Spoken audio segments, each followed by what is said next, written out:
तो हेलो दोस्तों, जैसे कि हम लोग एंशियंट हिस्ट्री का पीआईक्यू सीरीज देख रहे हैं और हम लोग एकदम छोटे एग्ज़ाम जैसे बिहार पुलिस है, बिहार पुलिस से लेकर और हम लोग बीपीएससी के एग्ज़ाम तक जितने भी क्वेश्चन पूछे गए हैं अब तक, मतलब 2026 तक जितने भी एग्ज़ाम पूछे गए हैं बिहार के एग्ज़ाम में, वो सभी क्वेश्चन हम लोग देख रहे हैं। तो ये क्लास आप लोग स्किप मत कीजिएगा, क्योंकि मैंने 2 क्लास ऑलरेडी दे चुका हूँ और वो 2 क्लास आप लोग देख के पता चला गया होगा कि हम कहाँ से क्वेश्चन ढूंढ के कितनी मेहनत आ रही है हम लोग के। तो इसको भी हम लोग शुरू करते हैं। तो पहला क्वेश्चन है कि कर्नाट वंश का संस्थापक कौन था? तो वो आपको पता है कि नान्य देव थे, ठीक है। और नान्य देव ने 1097 से 98 ईस्वी में कर्नाट वंश की स्थापना की और इसकी राजधानी कहाँ थी? सिमरावगढ़ थी। इसे मिथिला का स्वर्ण युग कहा जाता है, ठीक है। और ये बिहार से रिलेटेड तो यहाँ से क्वेश्चन आता है और ये आपको पूछा हुआ है कहाँ पे? तो ये आपके देखिए 2 बार एग्जाम में पूछा हुआ है बीपीएससी का, ठीक है। कर्नाट वंश का अंतिम शासक कौन था? तो हरि सिंह था, ठीक है।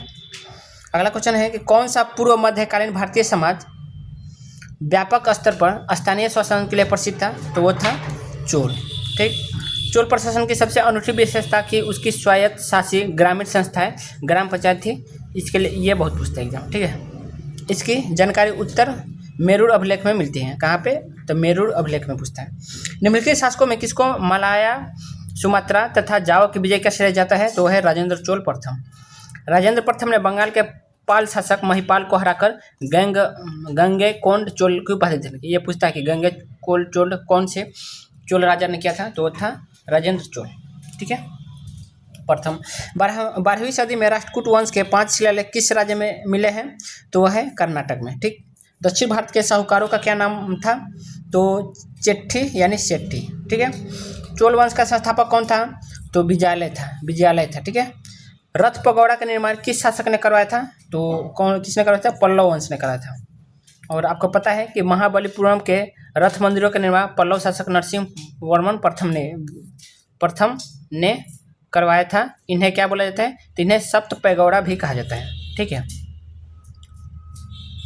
तंजौर का राजराजेश्वर मंदिर किसने बनवाया था? तो राजेंद्र प्रथम। देखिए राजेंद्र प्रथम नहीं बल्कि राजा राज प्रथम, यानी आपका डी आंसर हो जाएगा, ठीक है। तो ये आपको देख रहे हैं कि 3 बार पूछा हुआ है, ठीक है। और एलडीसी में 2 बार, 2022 और 23 में 2 बार। प्रशासन के क्षेत्र में चोल राजवंश का मुख्य योगदान है? तो एक संगठित स्थानीय स्वशासन के लिए, जो कि ग्राम पंचायत से संबंधित है। ब्लैक पगोड़ा के नाम से विख्यात है? तो ब्लैक पगोड़ा से नाम से विख्यात है कोणार्क मंदिर। उड़ीसा स्थित कोणार्क के सूर्य मंदिर को ब्लैक पगोड़ा कहा जाता है। इसका निर्माण गंग वंश के राजा नरसिंह देव प्रथम ने करवाया था, ठीक है। चालुक्य वंश का सबसे पहला शासक कौन था? तो पुलकेशिन प्रथम था, ठीक है। अगला है कि किस चोल शासक ने कावेरी नदी के मुहाने पर अपनी राजधानी स्थापित की एवं इसका नाम गंगेकोंड चोलपुरम रखा था? तो राजेंद्र प्रथम ने, ठीक है। उन्होंने ये उपाधि धारण किया था, गंगेकोंड, ठीक है। राष्ट्रकूट साम्राज्य का संस्थापक कौन था? तो दंती दुर्ग। ये बहुत पूछता है राष्ट्रकूट साम्राज्य का, और देख रहे हैं आपका बिहार पुलिस में बहुत बार पूछा हुआ। चालुक्य वंश की राजधानी कहाँ थी? तो चालुक्य वंश की राजधानी आपको पता होनी चाहिए, ये वातापी थी। अब आता है प्राचीन काल, स्थापत्य कला, चित्रकला, संगीत कला से। तो विश्व विरासत दिवस हमेशा मनाया जाता है कब? 18 अप्रैल को, ठीक है। द वर्ल्ड हेरिटेज डे 18 अप्रैल अब आने ही वाला है। निम्नलिखित में से केरल की नृत्य शैली कौन सी है? तो केरल की नृत्य शैली कथकली है, ठीक। और निम्नलिखित में से किस स्थान पर कुंभ मेले का आयोजन नहीं होता है? तो कुंभ मेले का आयोजन कर्णप्रयाग में नहीं होता है, जबकि हरिद्वार, उज्जैन, प्रयाग ये सब आपको पता है। कुंभ मेला 4 स्थानों पर लगातार होता है, लगता रहता है। कौन कौन? प्रयागराज गंगा यमुना का संगम है, हरिद्वार गंगा का, और उज्जैन क्षिप्रा, और नासिक गोदावरी, ठीक है। तो ये 4 जगह आपका कुंभ मेला लगता है। स्टैच्यू ऑफ यूनिटी का संबंध किनसे है? तो वल्लभ भाई पटेल से है। यह गुजरात के नर्मदा जिले में स्थित है। इसकी ऊंचाई कितनी है? 182 मीटर। इंडिया प्राइड प्रोजेक्ट का उद्देश्य है विदेश में रह रहे भारतीयों को न्याय दिलाना नहीं, ये होता है भारतीय विरासतों को वापस भारत लाना। इंडिया प्राइड प्रोजेक्ट का उद्देश्य, ठीक है। बुद्ध की प्राचीनतम प्रतिमा किस शैली में प्राप्त हुई? तो आपको पता है मथुरा शैली में प्राप्त हुई है। बुद्ध की पहली मूर्ति मथुरा शैली में बनी थी, जबकि सर्वाधिक मूर्तियाँ गांधार शैली में बनी है। ठीक है। एडॉप्ट ए हेरिटेज स्कीम संबंधित है भारतीय पुरातत्व संरक्षण से। ठीक। फिर है भारतीय पुरातत्व विभाग ASI द्वारा किस राज्य में 900 वर्ष पुराने बौद्ध मठ का पता लगाया गया है? तो वह है झारखंड में। अगला क्वेश्चन है कि प्राचीनतम भारतीय धातुकर्म का आश्चर्य लौह स्तंभ स्थित है, तो दिल्ली में है। ठीक है। महरौली का लौह स्तंभ चंद्रगुप्त द्वितीय से संबंधित है, इससे आज तक जंग नहीं लगा है, ये बहुत फेमस है। ठीक है। प्राचीन नालंदा विश्वविद्यालय का संस्थापक कौन है? तो कुमारगुप्त है। ठीक है। लौरिया अरराज कहाँ का क्या है? लौरिया अरराज क्या है? तो स्तंभ लेख, आपको पता है लौरिया आपके ये पश्चिम चंपारण से आगे है ये, तो लौरिया अरराज यहाँ पे स्तंभ लेख है, आपको पता होना चाहिए। तो बिहार के पूर्वी चंपारण जिले में स्थित अशोका स्तंभ लेख है, क्या है? तो वह है लौरिया अरराज। ठीक है। ये लौरिया अरराज अलग है और पश्चिम चंपारण में और लौरिया एक अलग है। ठीक है। वो नरकटियागंज के पास लौरिया है, जहाँ पर लौरिया स्तंभ भी है और बगल में स्तूप भी है। ठीक है। लेकिन वह पश्चिम चंपारण वाला अलग है और ये लौरिया अरराज ये पूर्वी चंपारण वाला अलग है। ठीक। तो हम लोग कुछ क्वेश्चन देख लेते हैं। तो चोल वंश की राजधानी कहाँ थी? तो तंजावुर थी और इसके संस्थापक विजयालय थे। पल्लव की कांचीपुरम था और उसके सिंह विष्णु थे संस्थापक। ठीक है। चालुक्य का वतापी और बदामी, वतापी जैसे चालुक्य 2 था, चालुक्य वैसे तो 3 था लेकिन 2 फेमस है। वतापी का चालुक्य तो ये था, इसके संस्थापक जयसिंह थे और बदामी के चालुक्य का संस्थापक पुलकेशिन प्रथम थे। राष्ट्रकूट का राजधानी था मानेकशॉर, बहुत पूछता है, और इसके संस्थापक दंतीदुर्ग। कर्नाट जो कि बिहार में है और इसके राजधानी है सिमरावगढ़ और इसके संस्थापक नारायण देव है। ये सब पूछे हुए क्वेश्चन है। ठीक है। तो इसको याद रखना। फिर हम लोग अगला देखते हैं कि बोला है कि मथुरा मूर्तिकला शैली किसके शासनकाल में प्रारंभ हुई थी? तो ये आपका हुआ था कुषाण काल में। मथुरा कला शैली कुषाण काल 1 से 3 शताब्दी में विकसित हुई और इसमें धब्बेदार लाल बलुआ पत्थर का उपयोग होता है। सुल्तानगंज से प्राप्त गुप्तकालीन सर्वश्रेष्ठ बुद्ध प्रतिमा वर्तमान में कहाँ संग्रहित है? तो बर्मिंघम संग्रहालय में है। ठीक है। यह प्रतिमा तांबे से बनी है और इसकी खोज 1861 ईस्वी में हुई। वर्तमान में यह बर्मिंघम इंग्लैंड में रखी गई है। ठीक है। देख रहे, मतलब यहाँ का सामान इंग्लैंड में चला गया। सब सारे ये जो अंग्रेज वाले चुट्टा थे ना, सब चोरकट थे, सब यहाँ से चुरा के ले गए। निम्नलिखित में से कौन सा प्राचीन भारत में बौद्ध शिक्षा प्रसिद्ध केंद्र नहीं था? तो कौन था? तो केंद्र नहीं पूछ रहे थे, ये नागपुर नहीं था। ठीक है। वल्लभी, विक्रमशिला, नालंदा, ये तो बहुत फेमस है। तक्षशिला, नालंदा, विक्रमशिला और वल्लभी प्राचीन भारत के प्रसिद्ध बौद्ध शिक्षा केंद्र थे। ठीक है। और नालंदा में कौन सा नालंदा विश्वविद्यालय से आचार्य नहीं थे? तो कौटिल्य ये नालंदा विश्वविद्यालय से नहीं, बल्कि ये तक्षशिला से। ठीक है। बल्कि नागार्जुन, शांति रक्षित और शिलभद्र ये सब नालंदा से हैं। कौटिल्य तक्षशिला विश्वविद्यालय का आचार्य थे, नागार्जुन, शिलभद्र और शांति ये नालंदा से। ठीक है। अगला क्वेश्चन है कि निम्नलिखित में से कौन सा शिलाखंड रॉक कट मंदिर वास्तुकला का उदाहरण है? तो ये है एलोरा का कैलाश मंदिर। ये एक चट्टान से बनाया हुआ है, वही पूछ रहा है कि शिलाखंड यानी चट्टान से बनाया गया एक वास्तुकला मंदिर कौन है? तो एलोरा का कैलाश मंदिर। एलोरा का कैलाश मंदिर गुफा संख्या 16, एक ही चट्टान को, इसमें कितनी गुफा है? तो 16 है। एक ही चट्टान को काटकर बनाया गया है, विश्व का सबसे बड़ा ढांचा है। ठीक है। इसका निर्माण राष्ट्रकूट शासक कृष्ण प्रथम ने करवाया था। पूछता है किसने कराया था? कृष्ण प्रथम। भारत के किस राज्य में चित्रकूट मंदिर स्थित है? किस राज्य में? चित्रकूट। चित्रकूट तो आपको पता है मध्य प्रदेश में। ठीक है। और यहाँ पे जाइएगा, चित्रकूट बहुत ही बढ़िया जगह है और मैं तो जाते जाते रह गया, लेकिन मुझको जाना चाहिए तो मैं बेकार में छोड़ दिया। मैं अभी तक पछता हूँ, लेकिन फिर जाऊँगा ही। लेकिन लोग बोलते हैं बहुत अच्छा है। किन भारतीय भाषाओं को शास्त्रीय भाषा का दर्जा प्राप्त है?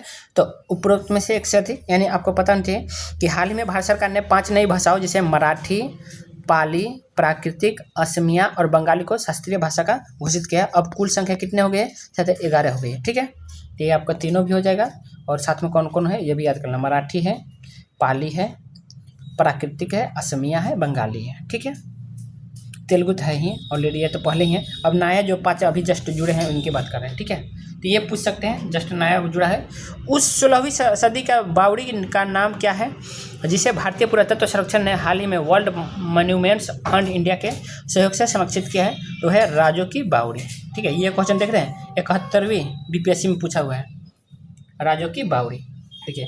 उस 16 सदी का बावड़ी का नाम क्या है जिसे भारतीय पुरातत्व सर्वेक्षण ने हाल ही में वर्ल्ड मॉन्यूमेंट्स ऑफ इंडिया का सदस्य समझ गया था, राजो की बावड़ी। ठीक है। अगला क्वेश्चन है कि सोपनवास दत्ता के लेखक कौन है? तो ये है भास। ठीक है। अगला क्वेश्चन है कि निम्नलिखित अभिलेखों से किसमें विधवा दहन सती प्रथा का उदाहरण है? तो आपको पता है भानुगुप्त का एयर स्तंभ लेख में है। ठीक है। सती प्रथा का प्रथम अभिलेखीय प्रमाण 510 ईस्वी के एरर अभिलेख में से मिलता है, जिसमें गोपराज नामक सेनापति की पत्नी के सती होने का उल्लेख है। बराबर पर्वत श्रृंखला स्थित गोरथगिरी किसके द्वारा विजित की गई थी? तो था खारवेल द्वारा। ठीक है। और भारत का प्रारंभिक इतिहास पुस्तक के लेखक कौन है? तो अर्ली हिस्ट्री ऑफ इंडिया का लेखक कौन है जी? तो B.S. स्मिथ है। अजंता की चित्रकला से निम्न चित्रों का वर्णन मिलता है। तो अजंता की चित्रकला से निम्न चित्रों का वर्णन मिलता है तो है जातक। अजंता की गुफाएं पहले पूछता है कहाँ है? तो महाराष्ट्र में। बौद्ध धर्म की जातक कथाओं का चित्रण है। ठीक है। अगला क्वेश्चन है कि सूर्य सिद्धांत के लेखक कौन है? तो कौन है? आर्यभट्ट है। ठीक भाई, हल्ला बहुत होता है आसपास में यहाँ पे। तो अप्रतिरथ किस हिंदू देवता का और एक नाम है? तो अप्रतिरथ ये विष्णु जी का नाम है। राजनीति रत्नाकर के लेखक कौन है? तो है चंदेश्वर। राजनीति रत्नाकर के लेखक चंदेश्वर है। उद्वंत प्रकाश के लेखक हैं तो मौलिक कवि हैं। पाणिनिकृत अष्टाध्यायी किससे संबंधित है? तो व्याकरण से संबंधित है। यह संस्कृत व्याकरण का आधार ग्रंथ है। मृच्छकटिकम का लेखक कौन है? तो शूद्रक है। स्तंभों का मिलान करें तो ये करना है, जिसे आपको कर देते हैं। तो अगला क्वेश्चन है कि नागानंद किसने किया था? हर्षवर्धन ने किया था। हर्षचरित बाणभट्ट ने लिखा था। तुगलक नामा तो अमीर खुसरो ने। ताउल उल्मो तो राजा राम मोहन राय ने। ये बहुत लोग नहीं जानते हैं। ताउल उल्मो ये राजा राम मोहन राय ने किया था, ये बहुत लोगों को नहीं पता है। नील दर्पण ये दीनबंधु। ठीक है। तो याद रखिएगा। अगला क्वेश्चन देखते हैं कि नव नालंदा महावीर किसके लिए विख्यात है? तो आपको पता है पाली अनुसंधान संस्थान के लिए है। ठीक है। नव नालंदा महावीर पाली अनुसंधान संस्थान के लिए फेमस है। फिर है कि प्रमुख प्राचीन पुस्तकें और लेखक। तो अष्टाध्यायी के लेखक कौन है जी? तो आपको पता होना चाहिए कि अष्टाध्यायी के लेखक पाणिनि है। महाभाष्य के पतंजलि है। मृच्छकटिकम शूद्रक है। किरातार्जुनीयम भारवी है। कादम्बरी बाणभट्ट है। और रत्नावली और प्रियदर्शी का हर्षवर्धन है। ठीक है। तो ये पूछता रहता है, आप लोग देख लेना। फिर हम लोग अगले देखते हैं बौद्ध हिंदू एवं जैन शैलकृत गुफाएं एक साथ कहाँ विद्यमान है? तो एलोरा में सब है। ठीक है। बौद्ध है, जैन है और हिंदू वाली सभी है। तो ये कहाँ पे? एलोरा की गुफा में। एलोरा महाराष्ट्र में कृत 34 शैलकृत गुफाएं हैं। इनमें से गुफा 1 से 12 से लेकर बौद्ध है, 13 से 29 से लेकर हिंदू है और 30 से 34 से लेकर जैनों से संबंधित है। शैल चित्रों में अलंकृत बाघ गुफाएं किस पर्वत श्रेणी में पाई जाती है? तो विंध्याचल में। बाघ की गुफाएं मध्य प्रदेश के धार जिले में विंध्याचल श्रेणी में स्थित, यह बौद्ध धर्म से संबंधित है। शाक्य वंशियों द्वारा बनाया गया बौद्ध स्तूप कहाँ स्थित है? तो आपको पता नहीं चाहिए, ये पिपराहवा में है। ठीक है। ये पूछता है। तो शाक्य वंशियों द्वारा बनाया गया बौद्ध स्तूप पिपराहवा में। प्राचीन भारतीय शिक्षा व्यवस्था में शिष्य किस शब्द से शिक्षा आरंभ करते हैं? तो ओम से। ओम से। ठीक है। ओम शब्द के 3 अक्षर अ उ म में त्रिदेव ब्रह्मा विष्णु महेश की उपस्थिति माना जाता है। भारत के प्राचीनतम सिक्के हैं तो आहत सिक्के हैं। ठीक है। पंचमार्क जिसको बोला जाता है। तो कभी कभी आहत सिक्के न लिख के पंचमार्क भी लिखता है, तो याद रखिएगा। ठीक है। देखिए इन्हें करसापण या पुराण भी कहा जाता है। यह मुख्य रूप से चांदी के बने होते हैं और इन पर ठप्पा मारकर निशान बनाए जाते हैं। ठीक है। ठप्पा मतलब पंच मारकर। निम्नलिखित में से प्राचीन भारत की कौन सी लिपि दाहिने से बाएं की ओर लिखी जाती थी? तो दाहिने से बाएं की तरफ ये था खरोष्टी। ठीक है। ब्राह्मी लिपि बाएं से दाएं लिखी जाती है, जबकि खरोष्टी दाएं से बाएं लिखी जाती है। ठीक। अगली है कि निम्नलिखित को सुनिश्चित करना है। तो श्रेणी व्यापारिक संघ सही है। करसापरण सिक्का है। पैठन समुद्री बंदरगाह है। कल्याण मंडी। ठीक है। तो ये आप लोग का ऑलरेडी मिलान है। अब ज्ञान शाकुंतलम के लेखक कालिदास है। राग विबोध ग्रंथ के लेखक का नाम क्या है? नाम बताइए। तो सोमनाथ है। राग विबोध। प्राकृतिक प्रकाश ग्रंथ किसने लिखी थी? तो बररुचि ने लिखी थी। प्राकृतिक प्रकाश ग्रंथ किसने लिखी? तो बररुचि प्राकृतिक प्रकाश के लेखक। भूमि अनुदान किन्हें दिए गए थे जो शाही दरबार से जुड़े हुए हैं? तो ब्राह्मण को। भूमि अनुदान किन्हें दिए गए हैं जो शाही दरबार से जुड़े हैं? तो ब्राह्मण को। ठीक। बद्रीनाथ धाम किस राज्य में है? तो बद्रीनाथ धाम उत्तराखंड में है। यह उत्तराखंड का चमोली जिले में स्थित है। इसका निर्माण आदि शंकराचार्य ने करवाया था। बोरोबुदुर विश्व में सबसे अद्भुत स्तूप है और इसकी मूर्ति और मूर्तिकला का किसका शानदार उदाहरण है? तो आपको पता है यह भारत और जावा कला का है। ठीक है, भारत और जावा। जावा इंडोनेशिया में। ठीक है, यह इंडोनेशिया का मध्य जावा में स्थित है। ठीक है, बोरोबुदुर और विश्व की सबसे ऊंची स्तूप भी मानी जाती है। यहाँ बोरोबुदुर स्तूप सबसे ऊंची नहीं बल्कि मूर्ति सबसे ऊंची है, क्योंकि आपका स्तूप तो सबसे बड़ा इंडिया में है। ठीक है, अजंता की गुफा किस राज्य में है? तो महाराष्ट्र में है। ऐहोल में दुर्गा मंदिर का निर्माण हुआ था चालुक्य काल में। कल्हड़ की पुस्तक का नाम क्या है? तो राजतरंगिणी। इसमें कश्मीर के इतिहास का वर्णन है। निम्नलिखित में से कौन सा अध्ययन केंद्र बौद्ध केंद्र के रूप में प्रसिद्ध नहीं थी? तो नदिया नहीं था। ठीक है, जबकि नालंदा, विक्रमशिला ये सब फेमस था। नदिया हिंदू धर्म और शिक्षा का केंद्र था। स्वर्ण भूमि का वह राजा कौन था जिसने नालंदा में एक बौद्ध विहार की स्थापना की तथा उसके रखरखाव हेतु देवपाल से 5 गांव दान में देने के लिए प्रार्थना की? तो वह था बालपुत्र देव। ठीक है, दक्षिण भारत के मंदिरों को आकर्षण द्वारा क्या कहलाते हैं? आकर्षण द्वारा क्या कहलाते हैं? तो गोपुरम कहलाते हैं। विक्रमशिला विश्वविद्यालय किनके द्वारा स्थापित किया गया था? तो वह धर्मपाल के द्वारा किया गया था। ठीक है, हम लोग कुछ रिवीजन कर लेते हैं। तो है हमारा नालंदा, ये आपका दिया है प्रमुख शिक्षक। नालंदा है राजगीर में, बिहार में है। और इसके संस्थापक कौन थे? कुमारगुप्त, जो कि गुप्त वंश से संबंधित है। और किस धर्म से है? तो बौद्ध। कौन से? महायान। विक्रमशिला भागलपुर में है और ये इसके संस्थापक धर्मपाल, जो कि पाल वंश से थे। और इसके धर्म था तो बौद्ध धर्म था ही, लेकिन वज्रयान था। तक्षशिला रावलपिंडी पाकिस्तान में। राजा भरत थे और पौराणिक मान्यता से के अनुसार राजा भरत थे। ठीक है, और इसके कौन धर्म थे? सनातन और बौद्ध धर्म दोनों था। बल्लभी गुजरात में है और इसके संस्थापक भट्टारक मैत्रक वंश के थे और यह बौद्ध लेकिन हीनयान से था।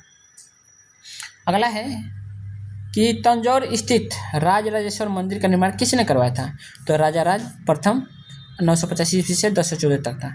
इसे बृहदेश्वर मंदिर भी कहा जाता है। यह भगवान शिव को समर्पित और द्रविड़ शैली का उत्कृष्ट उदाहरण है। खजुराहो के विश्व प्रसिद्ध मंदिरों का निर्माण करवाया किसने? तो चंदेलों ने। ठीक, यह मंदिर मध्य प्रदेश के छतरपुर जिले में, इसका निर्माण नागर शैली में 950 से 1050 ईस्वी के बीच हुआ था। अगला है कि संध्याकार नदी के प्रसिद्ध ग्रंथ रामचरित्र की विषय वस्तु का संबंध है तो पालवंशी रामपाल से। ठीक, कल्हड़ की पुस्तक का नाम क्या है? तो कल्हड़ के राजतरंगी है। पूर्व गुप्त काल में शीशे के सिक्के की एक बड़ी संख्या जारी की गई। किसके द्वारा किया गया था? तो आपको पता है शीशे का सिक्का जारी किया था सातवाहनों ने। सातवाहन शासकों ने चांदी, तांबे और पोटैन और शीशे के सिक्के भी चलाए थे। किरातार्जुनीय पुस्तक किसने लिखी थी? तो किरातार्जुनीय भारवी ने लिखी थी। ठीक, और ये कई बार पूछा हुआ है बीपीएससी में। ठीक, तो याद रखना किरातार्जुनीय भारवी ने। नालंदा विश्वविद्यालय की स्थापना का युग है तो गुप्त है। ठीक है, गुप्त काल में हुआ था। नालंदा विश्वविद्यालय के संस्थापक कौन थे? तो कुमारगुप्त थे। ये आप लोग पढ़ लेना। नालंदा विश्वविद्यालय के विनाश का कारण है तो मुसलमान बख्तियार खिलजी था। ठीक है, उसने आग लगा दिया था। नालंदा विश्वविद्यालय किस लिए विश्व प्रसिद्ध है? तो बौद्ध धर्म दर्शन के लिए। ह्वेनसांग की भारत में यात्रा के समय सूती कपड़ों के उत्पादन के लिए सबसे प्रसिद्ध नगर था तो वह मथुरा था। ठीक है, चीनी यात्री ह्वेनसांग ने किस विश्वविद्यालय में अध्ययन किया था? तो नालंदा में किया था। देवी चंद्रगुप्तम नाटक के रचनाकार कौन है?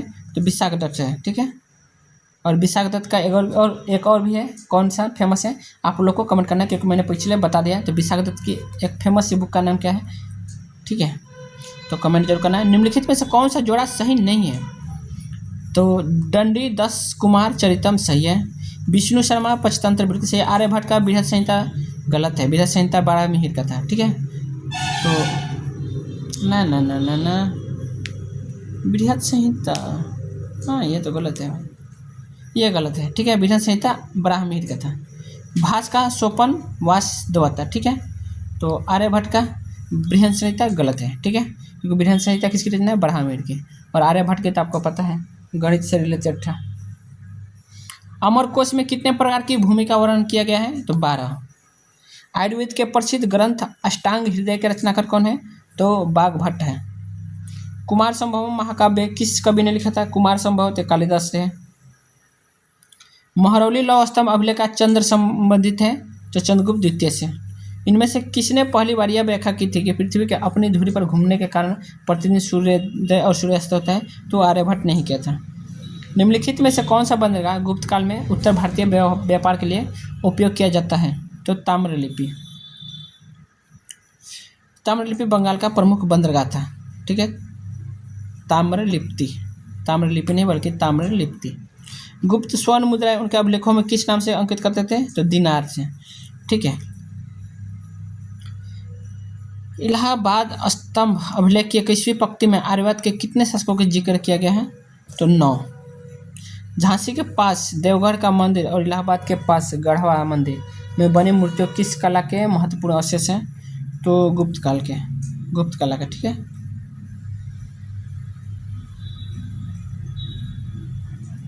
अगला है कि पंचतंत्र किसने लिखी? तो सब पता है। एरण अभिलेख का संबंध किससे है? तो सबको अभी जस्ट पीछे सब हो गया है। ठीक, देखिए, आजीवक संप्रदाय मगलीपुत्र गोसाल के द्वारा, सांख्य दर्शन महर्षि कपिल था, न्याय दर्शन गौतम था, वैशेषिक दर्शन कणाद था, योग दर्शन पतंजलि, मीमांसा जैमिनी। ठीक है, मीमांसा में 2 है, उत्तर मीमांसा और दक्षिण मीमांसा, वो मैंने पहले बता रखा है। तो आप लोग ये कंप्लीट तीनों भाग जरूर देखिएगा। ये तीसरा भाग है लास्ट वाला, इससे पहले 2 भाग कराए वो भी देख लेना। कौन सा पुरातात्विक स्थल मौर्य राजप्रसाद से संबंधित है? तो कुम्हरार। ठीक है, कुम्हार। ठीक है, ये आपका पटना के आसपास है। पटना के कुम्हरार के मौर्यकालीन राजप्रसाद महल के अवशेष मिले हैं, जिससे 80 पाषाण स्तंभों वाला एक विशाल कक्ष भी शामिल है। कला की गंधार शैली निम्न समय में फली फूली, तो किसके? किसानों के काल में। बराबर की गुफाएं को अशोक ने किस संप्रदाय को दान में दिया था? तो आजीवक संप्रदाय को। पुरी में स्थित विश्व प्रसिद्ध जगन्नाथ मंदिर का निर्माण किसने करवाया था? तो अनंत वर्मन ने किया था। ओडिशा के पुरी में स्थित इस मंदिर का निर्माण कलिंग राजा अनंत वर्मन चुडगांग ने करवाया था। कंदारिया महादेव मंदिर कहाँ स्थित है? तो खजुराहो में। यह चंदेल राजाओं द्वारा निर्मित खजुराहो के मंदिर से सबसे विशाल और सुंदर है। एलिफेंटा में चट्टान काटकर बनाए गए प्रसिद्ध मंदिर निम्न से कहाँ है? तो राष्ट्रकूट। किससे समझे? तो राष्ट्रकूट से। कर्नाटक के श्रवणबेलगोला में अवस्थित गोमतेश्वर की मूर्ति एक प्रमुख जैन धर्म स्थल है। इस मूर्ति की ऊंचाई क्या है? तो 57 फुट है। ठीक, गंधार कला मिश्र थी, तो मूर्ति कलाओं की भारतीय और यूनानी शैलियों की। ठीक है, अजंता और एलोरा की गुफाएं कहाँ पर स्थित है? तो ये औरंगाबाद में है। कोणार्क मंदिर के देवता कौन है? तो सूर्य है। सांची का स्तूप किस शासक ने बनवाया था? तो अशोक ने बनाया था। अब कुछ देखते हैं राजपूत राजवंश से। राजपूत काल में निम्नलिखित में से कौन सी नवीन जाति प्रमुखता में आई? तो है कायस्थ। कायस्थों का सर्वप्रथम उल्लेख याज्ञवल्क्य के समय स्मृति में मिलता है। ठीक है, कारकोट राजवंश का संबंध निम्नलिखित से किस के इतिहास से था? तो जम्मू कश्मीर के। कारकोट वंश की स्थापना दुर्लभ वर्धन ने की थी। ललितादित्य मुक्तिपीण इस वंश के सबसे प्रतापी राजा थे। ललिता मुक्तिपीण। ठीक है, और दुर्लभ वर्धन। अगला है कि राजा भोज निम्नलिखित में से किस राजवंश से संबंधित है? तो परमा। अब देखते हैं, देखिए, अब हम लोगों ने एंशियंट हिस्ट्री का सभी टॉपिक वाइज कंप्लीट कर लिया। अब हम लोग ना उसका मिसलेनियस कुछ क्वेश्चन आते हैं, वो हम लोग करेंगे। तो बोला है कि मिलान करना है कर्ण सुवर्ण। ठीक है, स्थल और राज्य से। तो कर्ण सुवर्ण कहाँ है? तो पश्चिम बंगाल में है। प्राग ज्योतिष ये असम में है। गिरनार गुजरात में है। प्रतिष्ठान महाराष्ट्र में है। तो ये आप लोग का मिलान था ऑलरेडी। अगला है सुमेध करना है घटना और उससे व्यक्ति। तो चोल गंगम झील तो राजेंद्र प्रथम से है। धर्म महामात्र की नियुक्ति अशोक ने। प्रयाग की सभा हर्षवर्धन ने। सुदर्शन झील चंद्रगुप्त मौर्य ने। ठीक है, कपिल मुनि ने दर्शन के किस सिद्धांत को प्रतिपादित किया था? तो कपिल मुनि ये क्या था? सांख्य दर्शन के। ठीक है, अगला है कि फाहियान के यात्रा वृत्तांत में अस्पताल का विवरण किस स्थान पर मिलता है? तो अस्पताल का विवरण आपका पाटलिपुत्र में मिलता है। फिर बोला है कि अमरकोश के अनुसार भूमि के प्रकारों पर विचार करें। उर्वरा उपजाऊ, उर्वरा क्या बोलते था? उपजाऊ। मरु रेगिस्तान सही है, स्वादला घास को, और देवा मातृक वर्षा से सिंचित। ठीक है, तो ये आपका सब सही है। ठीक है, तो सभी सही है, आपको याद होना चाहिए। झांसी के पास देवघर का मंदिर और इलाहाबाद के पास गढ़वा मंदिर बनी मूर्तियाँ किस कला का महत्वपूर्ण अवशेष है? तो गुप्त कला के। ठीक है, चीनी यात्री इत सिंह ने बिहार का भ्रमण किया लगभग कब? 670 ईस्वी में। ठीक है, अगर ये आप लोग ऑलरेडी कर चुके हैं। सांख्य दर्शन कपिल, सांख्य के कपिल है, योग के पतंजलि, न्याय के गौतम, वैशेषिक कणाद है, पूर्व मीमांसा जैमिनी, उत्तर मीमांसा बदरा है। ठीक है, हम लोग कुछ और देखते हैं क्वेश्चन कि चीनी यात्री सुंग युगुन ने भारतीय की यात्रा की थी कब? तो 515 ईस्वी में से 520 तक। ठीक, धर्मशास्त्रों में भू राजस्व की दर क्या है? तो 1/6 है। ठीक है, राजा प्रजा की रक्षा करता है, इसलिए उपज का 6वां भाग 1/6 के रूप में लेने का विधान था।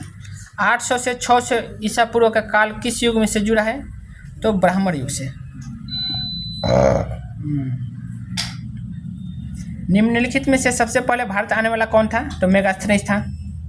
मेगास्थनीज आपको पता है 325 से 295 ईसा पूर्व तक चंद्रगुप्त मौर्य के पास रहा। फाहियान कब आया था? 399 से 414 चंद्रगुप्त द्वितीय के टाइम पे आया था। ठीक है, ह्वेनसांग 629 से 645 हर्षवर्धन के समय में, इत सिंह 671 से 695। ठीक है, तो ये याद रखिएगा। पेरिप्लस ऑफ द इरिथ्रियन सी किसने लिखी थी? तो ये लिखा था, ये यहाँ आपको पता है, देखिए, न टेसियस था, ना प्लिनी था, ना ट्रॉमी, ना एस्टम्बा। ठीक है, क्योंकि पेरिप्लस ऑफ द इरिथ्रियन ना थोड़ा इसका नाम किसी ने अभी कंफर्म नहीं हुआ है। ठीक है, इसको अज्ञात माना जाता है। और इसमें क्या क्या वर्णन है? तो लाल सागर और भारतीय बंदरगाहों का वर्णन है। ठीक, ये की पॉइंट देख लेना। उस स्रोत का नाम बताइए जो प्राचीन भारत के व्यापारिक मार्गों पर मौन है। तो मिलिंद पन्हु। ठीक, रोमन साम्राज्य के व्यापारिक संबंध किसने स्थापित की थी? तो ये मुख्य रूप से किसान और तमिल पांड्य राजाओं ने रोमन साम्राज्य से व्यापारिक संबंध किए थे। ठीक है, ये याद रखना। निम्नलिखित में से कौन वर्ण व्यवस्था से शामिल नहीं है? तो वर्ण व्यवस्था में शामिल नहीं है, तो वर्ण व्यवस्था में अत्यंज शामिल नहीं है, क्योंकि आपको पता है वर्ण व्यवस्था में क्या है? ब्राह्मण, क्षत्रिय, वैश्य और शूद्र थे, अत्यंज नहीं था। भारत और दक्षिण पूर्व एशिया में किस लिपि को कई लिपियों के परिवारों और उप परिवारों के जनक के रूप में वर्णित किया गया है? तो ब्राह्मी लिपि में। ठीक है, डेमीट्रियस किसके समकालीन थे? तो डेमीट्रियस आपको पता है सालिशुका। ठीक, सालिशुका के समकालीन थे। ठीक, अगला है कि निम्न संतों के कालक्रम को सजाएं। चैतन्य को सबसे पहले आपको बताते हैं, सबसे पहले रामानुजाचार्य थे। ठीक, फिर इसके बाद में आपका आया नामदेव, फिर आपका आया चैतन्य, फिर आया तुलसीदास। ठीक है, तो ये आप लोग याद रखना, रामानुजाचार्य, नामदेव, फिर चैतन्य, फिर तुलसीदास आना चाहिए। तो आगे चलते हैं, और इनका थोड़ा टाइम भी दिया है। रामानुजाचार्य 1017 में, और नामदेव 1270 में, चैतन्य 1486 में, और तुलसीदास 1511 में। तो ये आप लोग डेक्रोन के कानून किस सभ्यता से संबंधित है? तो डेक्रोन के कानून ग्रीस यूनान से संबंधित है। क्यूनिफॉर्म शब्दावली का संबंध है, क्यूनिफॉर्म शब्दावली का संबंध है मेसोपोटामिया धर्म से लेखन से। ठीक है, क्यूनिफॉर्म कीलाक्षर दुनिया की प्राचीनतम लेखन प्रणालियों से एक है। इतिहासकारों और उनके देशों की सही मिलान करें तो अब्दुल रज्जाक ये कहाँ से थे? तो ईरान से थे। इब्न बतूता मोरक्को से था। मार्को पोलो इटली का था। पीटर मुंडी इंग्लैंड का। ठीक है, तो ये सभी सम्मिलित सही है। कौन उसके आयुर्वेद के ज्ञान के लिए प्रसिद्ध है? तो आयुर्वेद के ज्ञान के लिए धन्वंतरी था। ठीक है, मृच्छकटिकम का अर्थ है मिट्टी की छोटी गाड़ी, मृच्छकटिकम, और इसका लेखक कौन है? शूद्रक। ठीक, निम्नलिखित में से किसने नालंदा विश्वविद्यालय में अध्ययन किया था? तो ह्वेनसांग ने किया था। ठीक, नदियों का प्राचीनतम और आधुनिक नाम से मिलान करें तो बितस्सा झेलम है, आपको सही है। अस्किनी चेनाब है।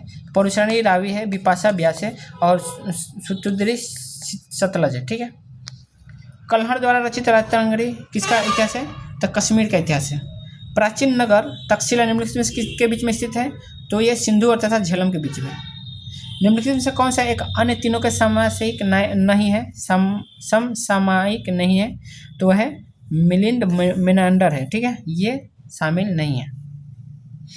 बिंबिसार बुद्ध और प्रसेनजीत 6वीं शताब्दी ईस्वी के थे, जबकि मिलिंद 2री शताब्दी ईस्वी के इंडो ग्रीक शासक था। ठीक है, बुद्ध चरित्र के लेखक कौन है? तो अशोक घोष है।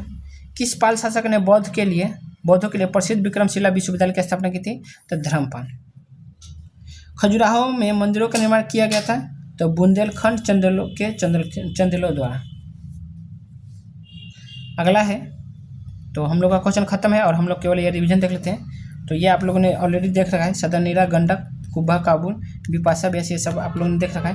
तो आपको ये क्लास कैसा लगा आप लोग ज़रूर अपना कमेंट देना और अपना रिव्यू भी देना कि आपको एंशिएंट हिस्ट्री का जो मैंने कंप्लीट जो 3 क्लास में मैंने ख़त्म किया है PIQ सीरीज, तो ये आपको क्लास कैसा रहा। तो आप लोग जरूर अपना कमेंट देना और अच्छा लगा हो तो लाइक करना, बाकी डिसलाइक आप करके जाएं, अच्छा रहेगा। तो चलिए आज के लिए बस इतना ही, धन्यवाद।